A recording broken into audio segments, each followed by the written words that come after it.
هو ايه اللي جابني هنا يا عم؟ ليه ما تخلتش كلب او قطه او حتى شجره موز؟ السلام عليكم ورحمة الله وبركاته. ازيك يا صديقي؟ عامل ايه؟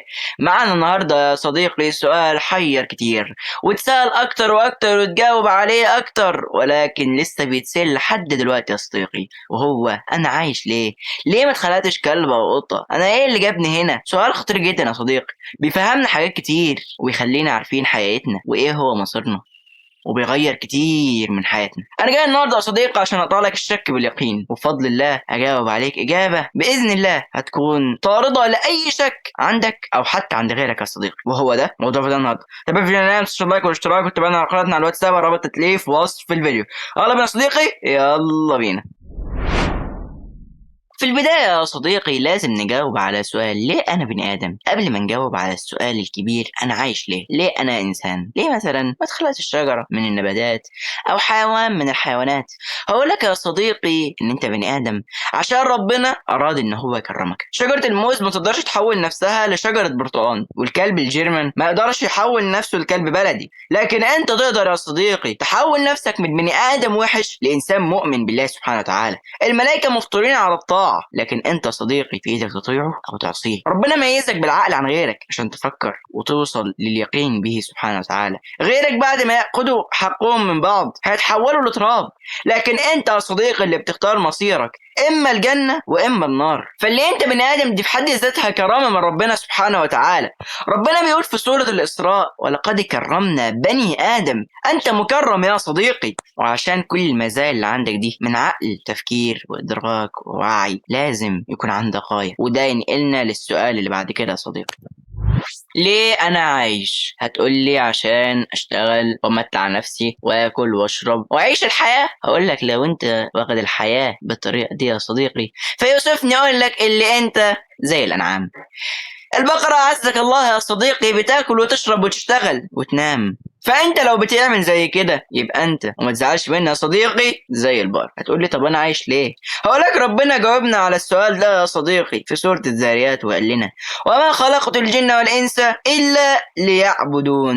الهدف الاسمى يا صديقي هو عبادة ربنا سبحانه وتعالى، مش الهدف اللي انا اجمع اكتر عدد ممكن من الاموال، ولا اللي انا اكون كونكر في ببجي، ولا اللي انا اكون جريم ماستر مش عارف فين. لا يا صديقي، الهدف الاسمى من خلقك هو اللي انت تعبد ربنا سبحانه وتعالى، تحول كل حاجه في حياتك لعباده ربنا، وده عن طريق استحضار النية الصالحة. هتقول لي بس كده يعني؟ خلاص اروح بقى اعتكف لي في صحراء بقى واعمل لي خيمة واقعد اعبد ربنا بقى ليل ونهار؟ اقول لك لا يا صديقي، الرسول صلى الله عليه وسلم بيقول لك: فضل العالم على العابد كفضل القمر على سائر الكواكب. فلا رهبانية في الإسلام يا صديقي، ولكن أنت ليك مهمة تانية يا صديقي في هذه الحياة. فبعد عبادة ربنا، وإن ده الهدف الأسمى في عمارة الأرض، ربنا بيقول في سورة البقرة: وإذ قال ربك للملائكة إني جاعل في الأرض خليفة.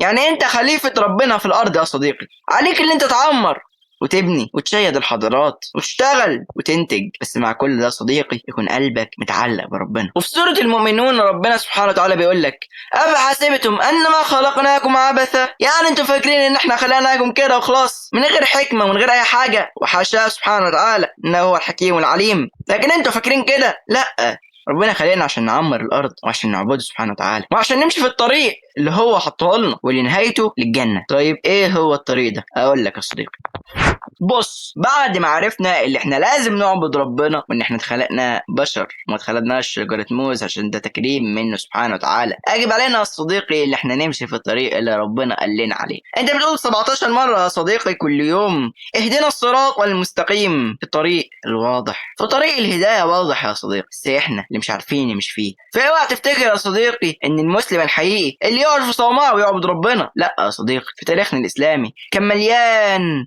علماء في الفيزياء، طب، الهندسة، الجبر، الرياضيات، الفيزياء، الكيمياء، الأحياء، جميع العلوم يا صديقي، ومع ذلك كانوا حافظ القرآن وكانوا فقهاء. فالعلم عمر ما كان الدين ضده، بل إن ده بيكمل ده يا صديقي. فادمج بين الاتنين وامشي على الطريق المستقيم، وربنا هيكون معاك طول ما أنت بتتقيه يا صديقي. تفتكر دايما إن الهدف الحقيقي من وجودي على الأرض عبادة ربنا وتعميرها. اوعى تغرك تفاهات واوعى تمشي وراها، واوعى تضيع وقتك، لأنك هتيجي في يوم من الأيام وتندم على كل ثانية ضيعتها من عمرك يا صديقي. فخلي بالك يا صديقي، خلي بالك. وفي النهاية يا صديقي عرفنا في الفيديو ده مع بعض إجابتين على سؤالين من أخطر الأسئلة اللي بيطرحوا في هذا الزمان يا صديقي. ودلوقتي جات مهمتك أنت يا صديقي، اللي أنت تنشر الحلقة بين الناس عشان تعرف الناس الإجابة وعشان تخرج ناس من شك إلى يقين يا صديقي. استشعر اللايك والاشتراك وتابعنا على قناتنا والسابق الرابط اللي في وصف الفيديو، وتقول لنا رأيك في التعليقات يا صديقي. وبس كده يا صديقي، أسأل الله أن نكون هموم وشرحنا ولكم الصدور وصدقاتنا ونقاطكم، فإنه هو الحي القيوم، وعلم أن فيه يحبكم، فإنه علام الغيوب. كان من توفيق فمن الله، وكان من خطأ فمني ومن الشيطان. السلام عليكم ورحمة الله وبركاته.